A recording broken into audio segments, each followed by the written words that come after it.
Good morning, children. Today we are going to start a new lesson in our history from trade to territory. In this lesson, we are going to understand about how the company has established their power in India, how they came to India, and why they came to India. We will know about all these things in this lesson.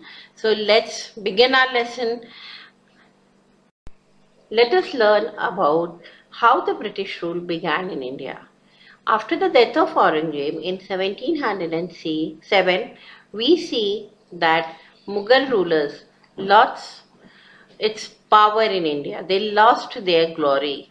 Many Subedars who were under them declared themselves independent, and these Subedars or the governors, they established their independent kingdom because there was no powerful ruler at the center. Now Delhi was no longer an effective center. It was not ruled by a powerful king. So India was in a political turmoil. There were many independent rulers, and during this time on a political horizon of India, we see a new power is emerging up. They established their rule in India, but we have to find out why they established their rule, how they established their rule, and when they established their rule. So let us move to the next slide to know more about it. Now children, let us look at the mind map which is over here. In this slide you can see a mind map which explains how the East India Company comes to the east. East here means towards the eastern part of the world, because as you all know, East India Company was towards the west part of the world. So from the west part of the world they came towards the east. So what do we see here? In 1600 AD, that is after the death of Christ, they got East India Company acquired a charter from the Queen Elizabeth I, who was the Queen of England, and they asked the Queen to give them the permission to come to India or towards the east part of the world so they can search for the new market, and they were authorized to do so by the Queen of England. This means that no other company could come to India to the east to trade. So when they came to India in 1608 via Africa from the Cape of Good Hope, they crossed the Indian Ocean and landed in Surat in 1608. Now this trade route or the sea route was already discovered by Vasco da Gama in 1498, who was a Portuguese who came to India, and he established the Portuguese rule in Goa. They were already established in India. After them, the French, the Dutch also came to India because they were also searching for a new market to buy the things and to sell it in their country. Now when they came to India, they started establishing their rule. I hope till here you have understood. So let me go forward and tell you about what are the things they wanted to buy. So the things which they were interested in buying was like silk, cotton clothes, spices which was used by them to preserve the meat, to make the food. Many things, many spices were used by them in making the dishes, or mostly it was used to preserve the meat.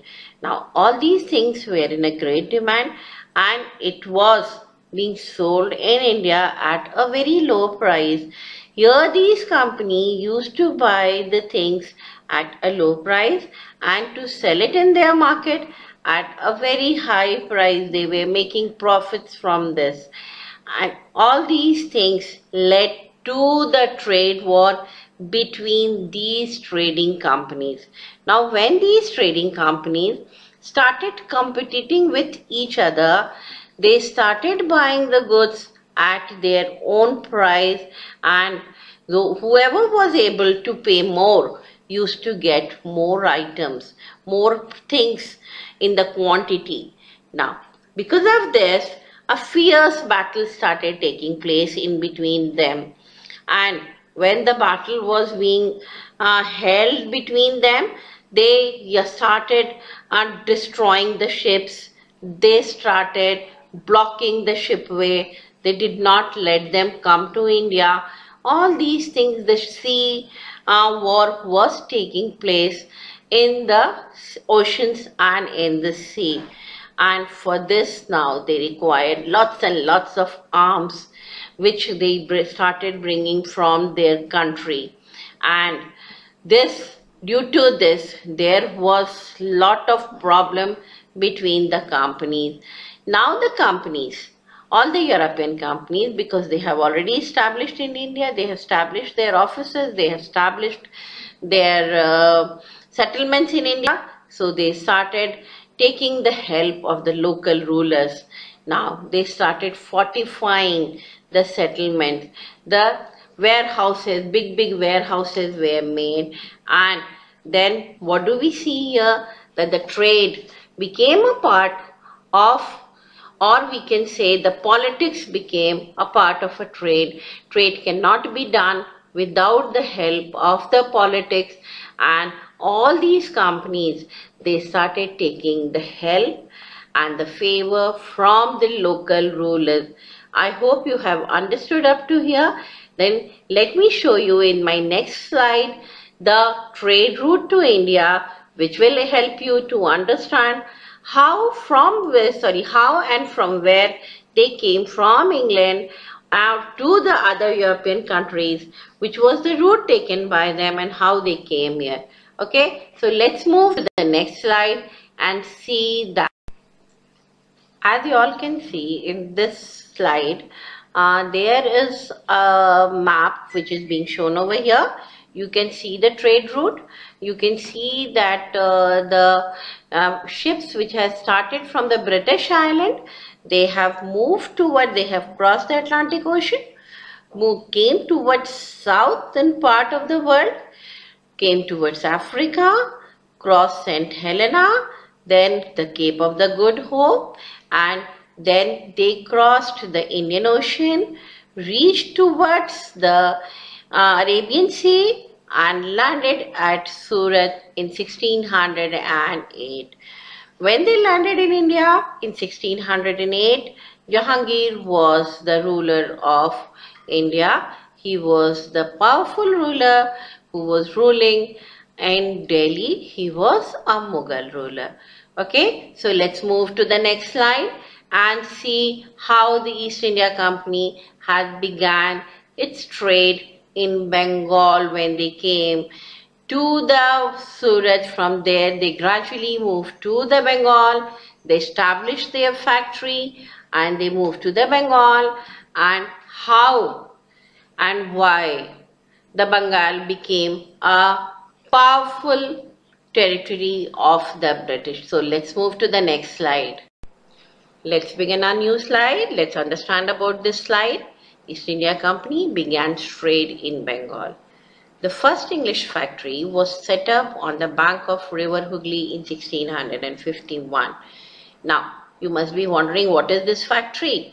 Factories were the place where these companies has made their warehouses.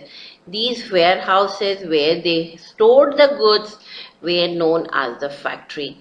So gradually they started fortifying their factories also, and the people who lived inside these factories were the company traders, who were known as the factors. So the first factory was set up on the bank of River Hooghly in 1651. Now what do we see? That they have established near the bank of river, so it becomes convenient for them to travel to take the goods from one port to their home country or back to their country. So now, because of this, they have set up their factory near the bank of river. Now what do we see here? That these factories were very big, and for making these factories they have taken the permission of the local rulers who were ruling over there. Now company was gradually becoming powerful, and by 1698 we see that the company took the zamindari rights from the Mughal governors. They bribed them to get the zamindari rights of 3 villages, and Calcutta was one of them. Calcutta in the past was known as Kolkata, and then after this the company persuaded the king, the Mughal king Aurangzeb, to issue a farman to trade duty free. Farman is an Arabic word which means the order.